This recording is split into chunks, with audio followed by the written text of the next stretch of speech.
Alhamdulillah, wassalatu wassalamu ala rasulillah wa ala alihi wa ashabihi ajma'in, amma ba'd. This is going to be part 1 of 10 lessons, which will be looking at the fundamentals of the Arabic language. These are going to be lessons that are extremely simplified and explained using examples so that each concept is easy to understand. Having an understanding of these 10 lessons will build an excellent foundation for the Arabic language and will allow you to correctly convey meaning in Arabic, form coherent sentences, and aid in protecting yourself from making errors. This is lesson number 1, in which we will discuss the first subject called Mubtada and Khabar, which is translated as subject and predicate. Let's get right into it. So let's consider the following example. Khalid is a teacher. So in this example, Khalid is what we call the Mubtada, the subject, who you are talking about, and the Khabar, which we call the predicate. We'll say information, it's easier to understand. So the Khabar, the information, is that Khalid is a teacher. Is all of the information. So in this example of Khalid is a teacher, Khalid is Mubtada, because that's the subject, that's who you're talking about, and the teacher, what the person is, the information, that is known as Khabar. Let's take a few more examples just to understand this concept. So let's just say we're talking about Mahmoud this time. So Mahmoud is the subject, who you're talking about, and any information you give about Mahmoud becomes the Khabar. So we can say Mahmoud is knowledgeable. So Mahmoud is Mubtada, is knowledgeable, is Khabar. If we said Mahmoud is a conqueror, Mahmoud would be the subject and the information we're giving will be the Khabar. That in a nutshell is lesson number 1. Khabar is as simple as that. Here I'll share a few other concepts in the Arabic language, which will then make it easier to understand certain rules that they have within the Arabic language and understand better the concept of Mubtada and Khabar. In English, we have something called a common noun. So a common noun is basically the name of any person, any place, a thing, or an idea. It's just basically something that's common. It's not something specific. So for example, if I was to say a girl, a boy, a school, something like that, you wouldn't know which boy I'm speaking about, which girl I'm speaking about, which school I'm speaking about. So in English, we would call this a common noun. However, the opposite of this would be a proper noun. Now, with a proper noun, it's something specific and particular. So it's a particular person, a place, a thing, something that's really specific. So for example, if I was to say Khalid, Ahmed, the name of a school, the name of a car, if I was to say something specific, you would know exactly what I'm talking about. So in English, we call this a proper noun. So when we're talking about something common, it could be anything. And when we're talking about something specific, we call that a proper noun. In Arabic, exactly the same way. If you're talking about something that's a common noun, it could be anything. In Arabic, they call this nakira. And if you are speaking about something specific, in Arabic, they call this ma'arifa. So for example, if I was to say a boy, any old boy, that's nakira.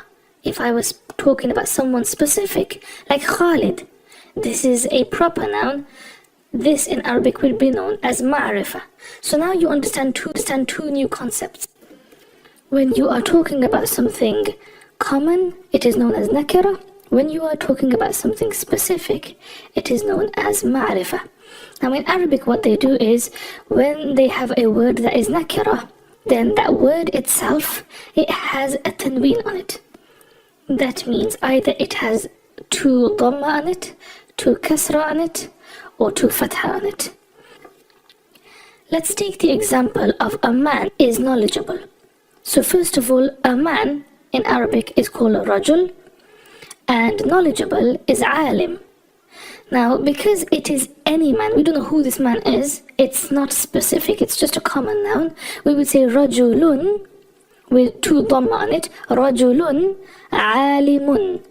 رجل عالم. Now in this sentence, the word رجل, because it is a common noun, it could be any old man, this what we nakira.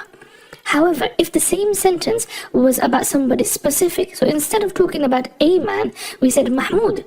Because Mahmud is a proper noun, it's about somebody specific, it would be Mahmudun alimun. Mahmud is knowledgeable, Mahmudun alimun.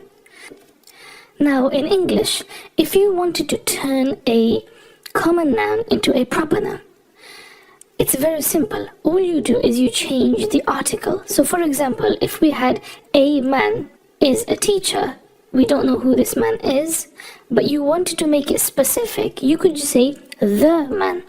And by adding the article the in front of the word, this now becomes specific and you know who it's talking about, that it's talking about somebody specific.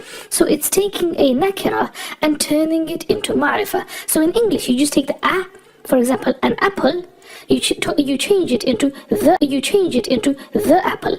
A pen changes into the pen.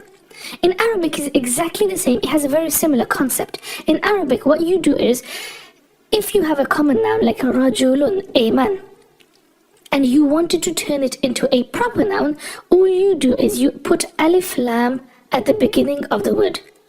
So rajulun becomes ar-rajulu. Now what happens is that translates as a man becomes the man.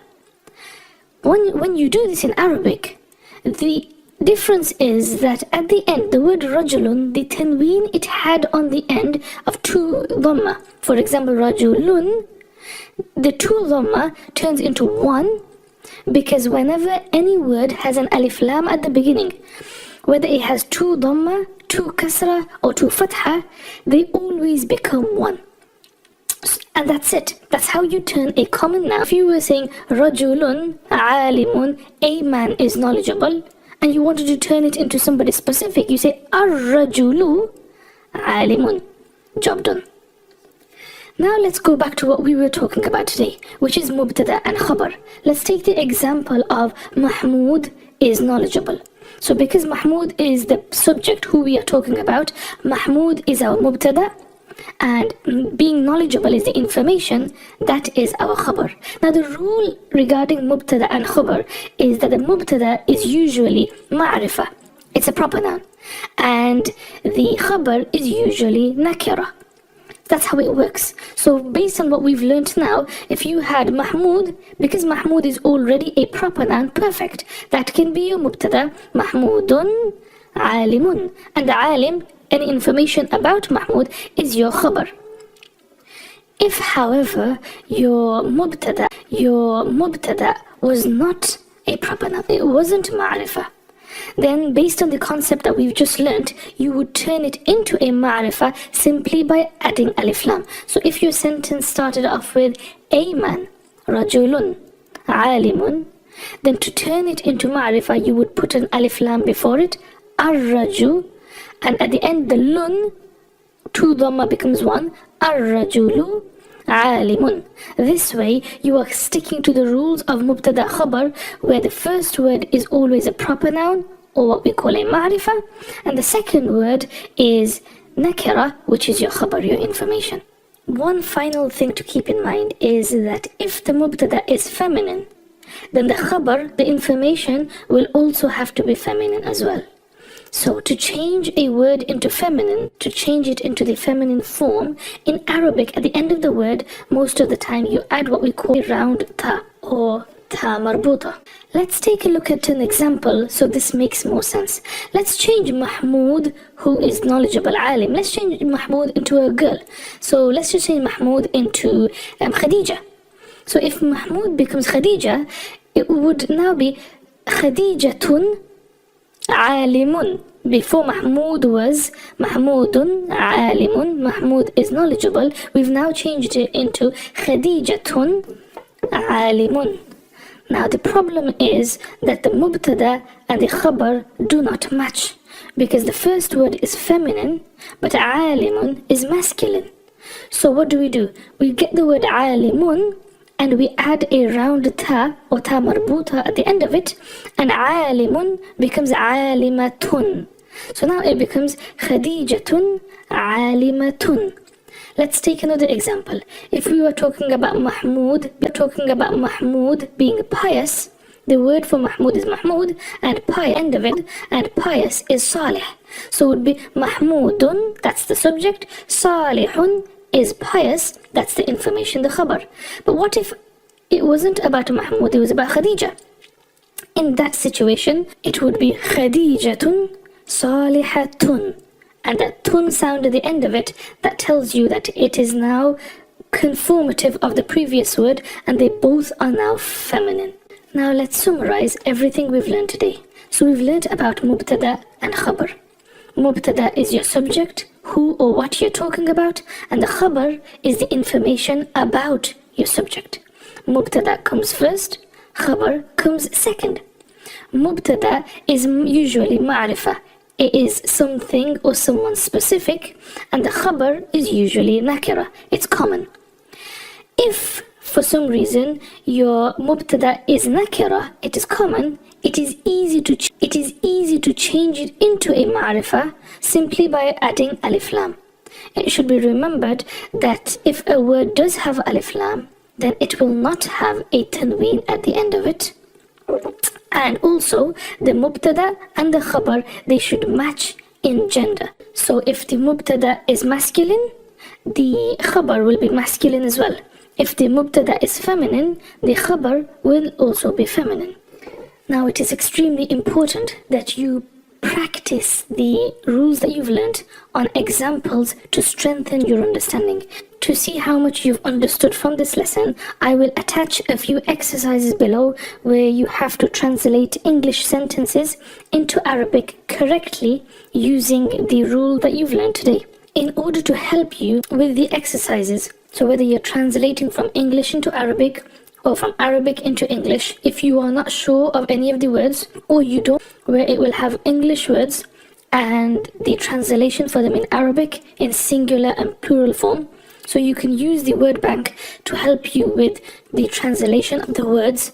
But I would recommend that you go through every single example until you're confident and you feel like you can translate correctly using the rules, and you understand where the mubtada is and where the khabar is and where the rules are applied. And I would recommend that you memorize the words from the word bank, so that as each lesson progresses, you are learning more and more words in Arabic with English translation as well.